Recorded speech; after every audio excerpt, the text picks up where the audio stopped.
hora que é desesperador ser compositor. É horrível.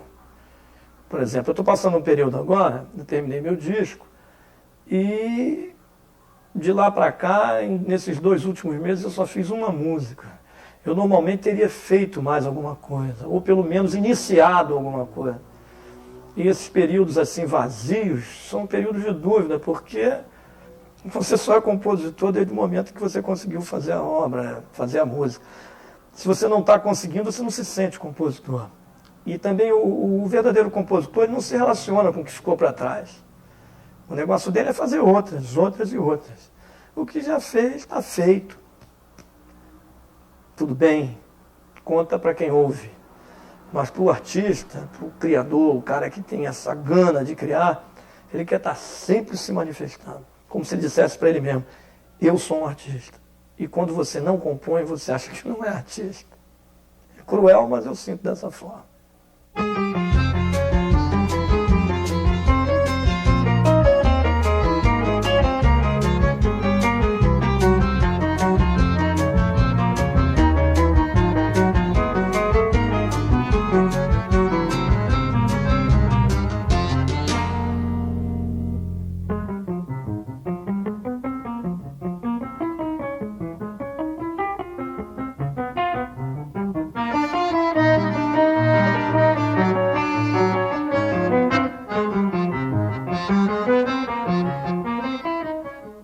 Aos 11 anos, eu vendo um violão no canto do quarto onde eu dormia.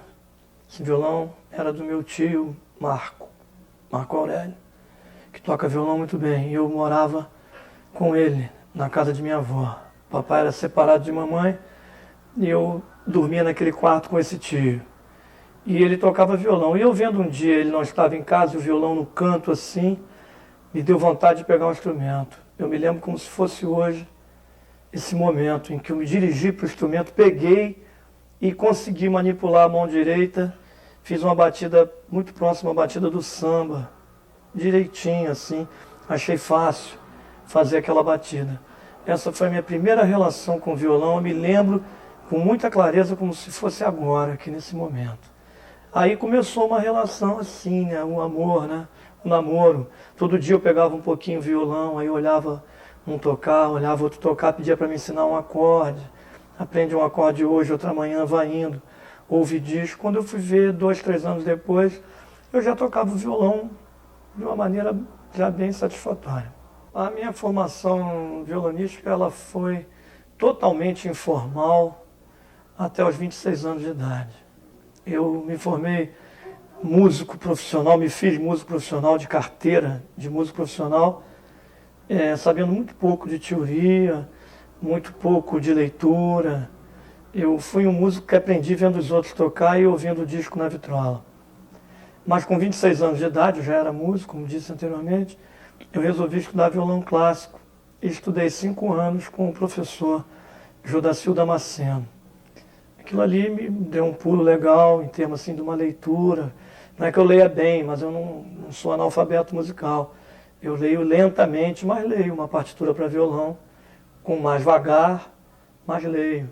Mas eu não me utilizo desse tipo de mecanismo, porque o que manda em mim mesmo é o compositor, é a intuição, é a vontade de inventar alguma coisa.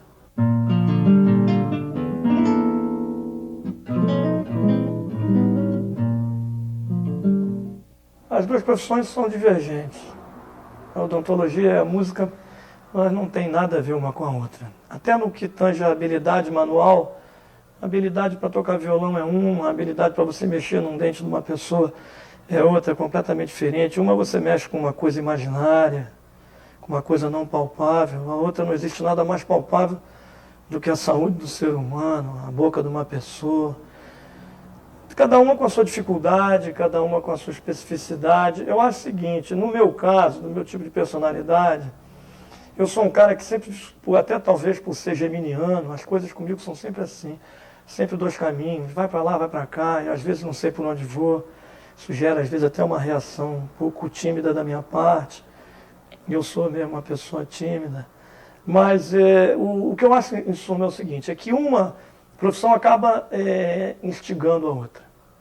Eu, quando estou com um problema muito sério na odontologia, vou tocar violão, para tentar ludibriar aquele problema da odontologia. E quando tem alguma coisa me pegando muito na música, eu começo a lembrar assim, pô, mas eu sou dentista. Se der tudo errado na música, a odontologia, pago o meu aluguel e pago o meu feijão com arroz. Então é uma divergência, assim, digamos, 23 horas por dia, mas há um momento em que elas se juntam dentro do meu peito e que me formam, né? Eu sou odontologia e sou música.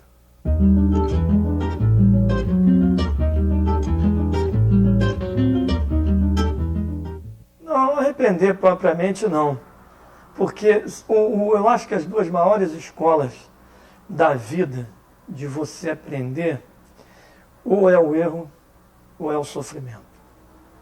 Quem aprende no erro e aprende no sofrimento vira fera daquilo que faz.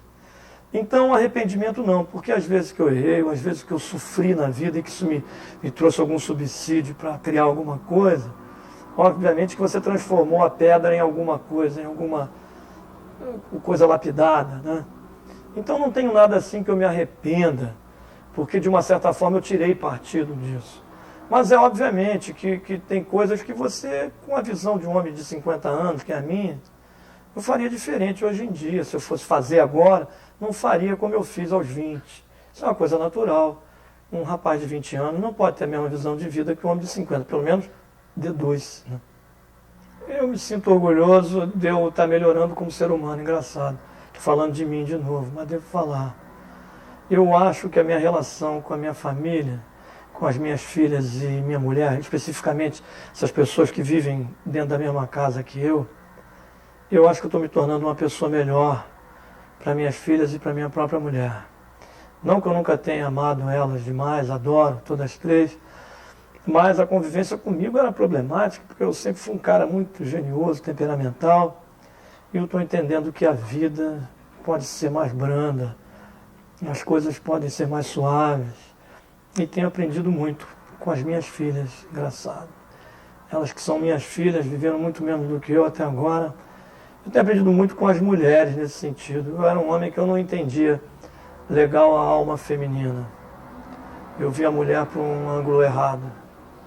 E apanhei muito na minha vida por causa disso. E graças a Deus ainda é tempo de eu entender a alma feminina. Hoje em dia eu valorizo muito a alma feminina. Eu até acho mesmo que a mulher ela é estruturalmente melhor que o homem.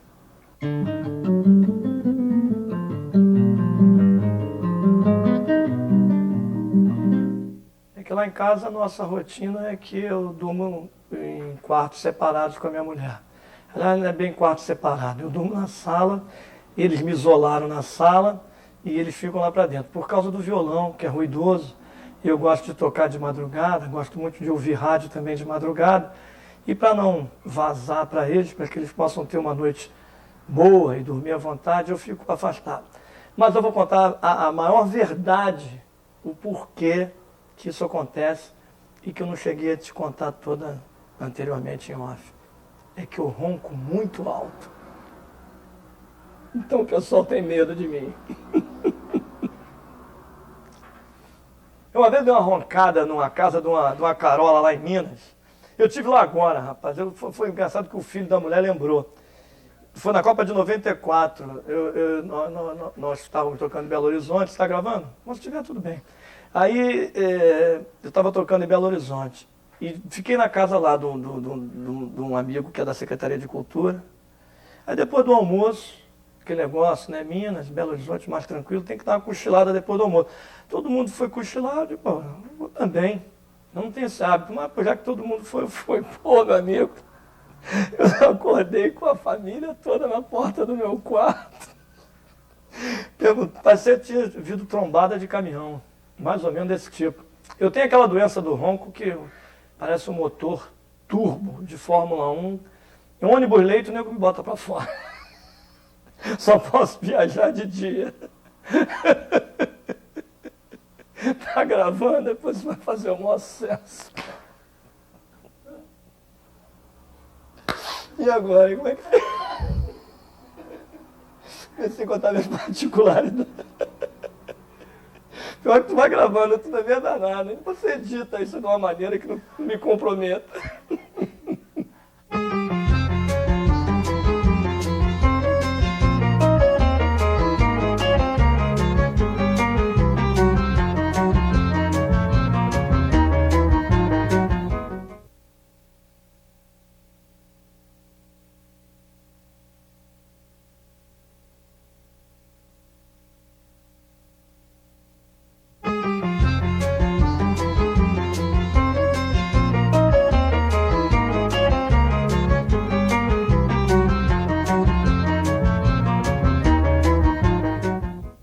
eu fui uma criança maravilhosa. Eu era espetacular. Você pergunta a alguns vizinhos meus da época, que eles vão dar um depoimento maravilhoso sobre o Guinca.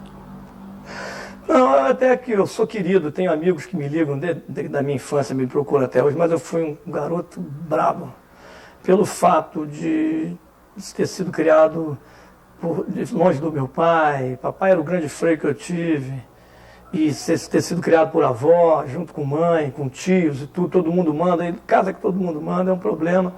Eu fui um garoto muito rebelde e dei um grito assim de liberdade, meio precoce. Eu me mandei para a rua com 12 anos de idade, ninguém me segurava mais. Eu com 13 anos eu pulava o muro dos clubes para ir a baile, onde não era permitida a entrada de menor de 18 anos, era posto para fora, voltava, rasgava a calça nova, voltava com a bunda de fora, porque a calça estava rasgada.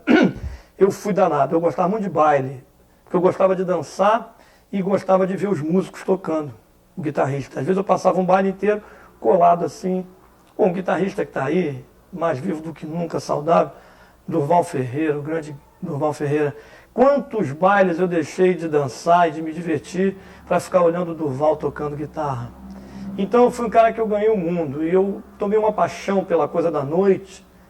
Eu fui um garoto noturno, notívago. Gostava muito da noite. Vivi desembestado pela rua até meus 27 anos de idade, 26 anos de idade, quando eu casei. De uma certa forma isso me trouxe uma série de problemas, dei muito aborrecimento para minha família.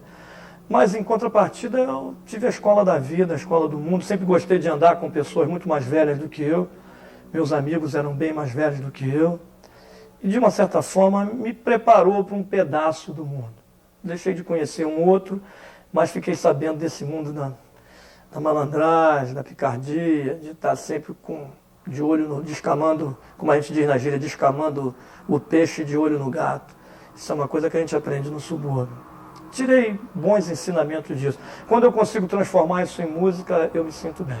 Agora, fui um garoto muito estudioso, eu já tinha estabelecido, eu sabia o que eu queria da vida, desde novinho, que eu queria fazer alguma coisa na vida, ser alguém, e sempre fui muito estudioso, até porque eu não tinha possibilidade muito de ficar pagando colégio particular, então tinha que estudar em colégio mais do governo, passar para as faculdades do governo, então não tinha outra saída. Tinha que ser um aluno assim meio brilhante. Eu confesso que eu fui, falo isso sem nenhum pudor, eu fui um aluno brilhante. Eu fui um aluno bolsista integral, ganhei uma bolsa integral de um curso pré-vestibular de medicina, nunca paguei mensalidade, nunca paguei um livro e passei em 9º lugar para o vestibular de odontologia que eu fui provado, entre 4.000 candidatos. Eu tenho orgulho de falar isso. Eu talvez não falasse assim de mim no que tange a música, mas está aí, como dentista e como aluno, não tenho pudor, não sinto nenhum cabotinismo em falar dessa forma.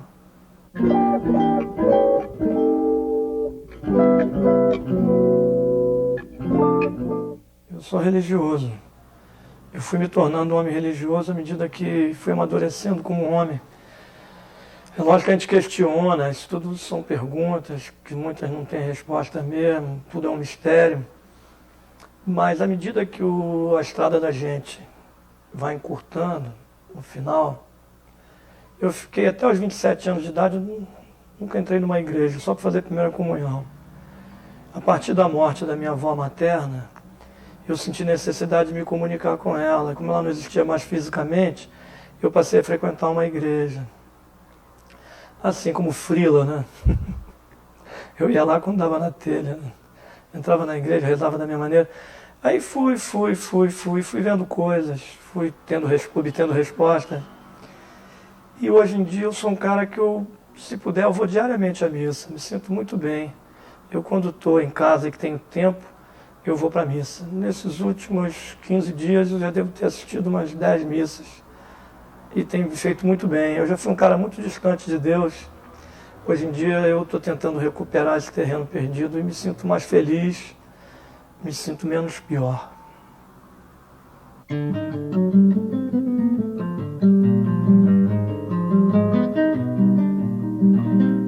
Todo mundo subia. Todo mundo conhece isso. Quer coisa mais popular que isso? Todo mundo conhece isso. Pô, simplesmente isso é uma peça erudita do pai da música. mas tocaram tanto isso que qualquer um garoto solfeja.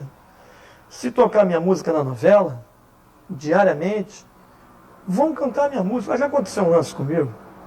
Eu estava indo jogar futebol lá onde eu jogo aos sábados, lá em Santa Cruz da Serra, que é um distrito de Caxias. Como eu não sei dirigir, eu ia muito de ônibus para lá. Hoje em dia não, eu vou de carro com um amigo que sai aqui da Tijuca, a gente vai junto. Mas teve um período que esse amigo estava morando em Correias e eu ia de ônibus para lá.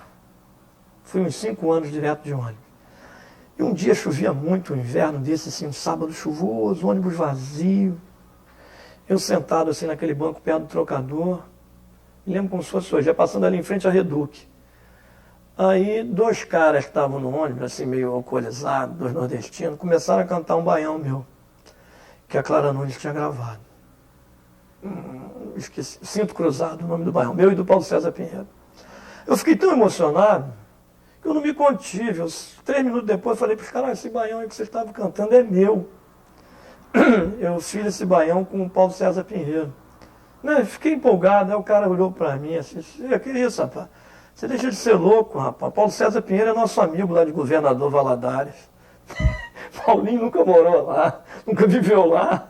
O cara me jogou, pô, escanteio assim, achando que eu era maluco, né? Você vê que coisa engraçada.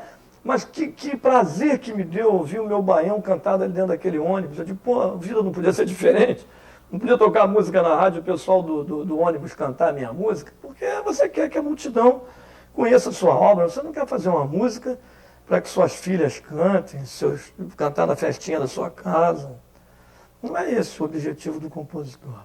Eu não faço música para elite. Eu faço música para o coração humano. E, para mim, elite cultural é quem tem sensibilidade. Então, pode ser o cara que vem lá de dentro da Baixada Fluminense, que se abraça comigo e me beija e vibra e sente um representante da Baixada Fluminense na minha música, como pode ser um cara também dando uma tacada numa bola de golfe ali no Gávea Golf Club. Também. Eu não faço música de acordo com o ordenado de ninguém. Eu faço música para o coração humano. Se o cara ganha muito ou pouco, isso é um problema dele.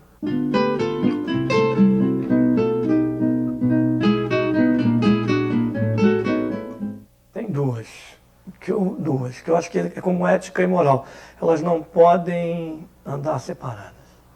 A humildade e a justiça. Eu não acredito em grande ser humano que não seja humilde. Lógico que humildade sem ser subserviente.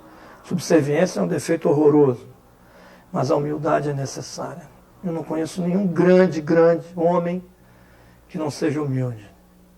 Há até grandes artistas que não são humildes. São grandes artistas, não são grandes homens. Acima de ser grande artista, eu gostaria de ser um grande homem. Tenho lutado muito na minha vida para ser. Não sei se estou conseguindo, só as pessoas que convivem comigo intimamente que podem dizer isso, mas eu acho que não existe sinfonia que valha o crescimento de uma unha. Né? O ser humano, como manifestação da criação divina, ele é muito mais do que qualquer sinfonia, do que qualquer música. Posso estar até desagradando alguns amigos meus, músicos e compositores, mas o ser humano está acima disso tudo. Acima de tudo. A gente tem que valorizar o ser humano, essa é a grande obra.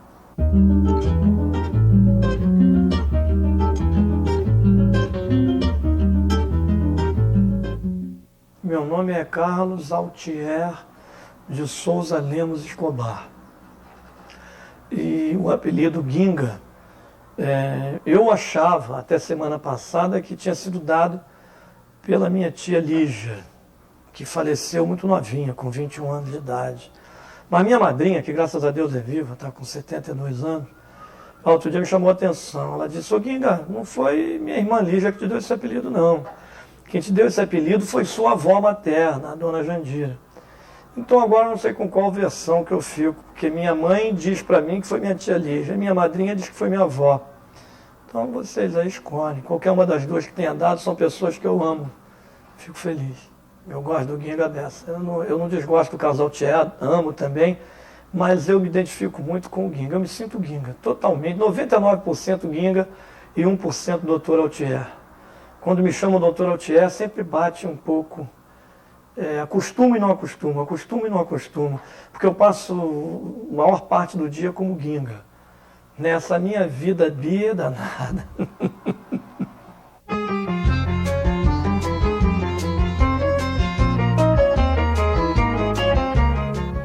Olha, eu conscientemente me considero uma pessoa muito feliz, até profundamente feliz. Agora, ninguém é feliz de todo olhando ao redor e vendo as mazelas humanas, tudo que lhe cerca. A minha vida, graças a Deus, ela tem sido uma vida de batalhas, mas em que eu tenho saído vitorioso, junto com a minha família. Então, me sinto muito feliz nesse aspecto, de poder viver também da música, que é uma coisa que eu sempre vi quase que como muito difícil de sobreviver também fazendo música, e hoje em dia eu vejo que isso é real na minha vida, de poder me manifestar em duas profissões, nem todo mundo tem essa opção. Hoje em dia o brasileiro que tem duas profissões é muito feliz mesmo, porque quem tem uma profissão não consegue às vezes se manifestar nela. Agora, você olhando para o mundo, ou olhando para dentro de si, fazendo reflexões, você não pode se sentir de todo feliz, porque há determinadas tristezas, de certas mazelas que acompanham e que acometem a alma humana, o sofrimento humano. Hoje mesmo eu vi uma cena na África em que um negrinho africano estava mamando na mãe, querendo mamar, e a mãe estava morta. Quer dizer, é difícil. É lógico que eu não vou ficar me detendo nisso a minha vida inteira, porque eu não tenho culpa disso. Não me sinto culpado. Mas eu não posso deixar esse filme passar como se ele não existisse, o cinema dele fosse muito distante da minha consciência. Isso é uma coisa que eu penso diariamente e procuro agradecer a Deus afinal de contas, na porta da minha casa isso nunca bateu. Espero que nunca bata. Mas bate na porta de muito ser humano que é igualzinho a mim, que vem do mesmo lugar que eu venho, que vai para o mesmo lugar que eu vou.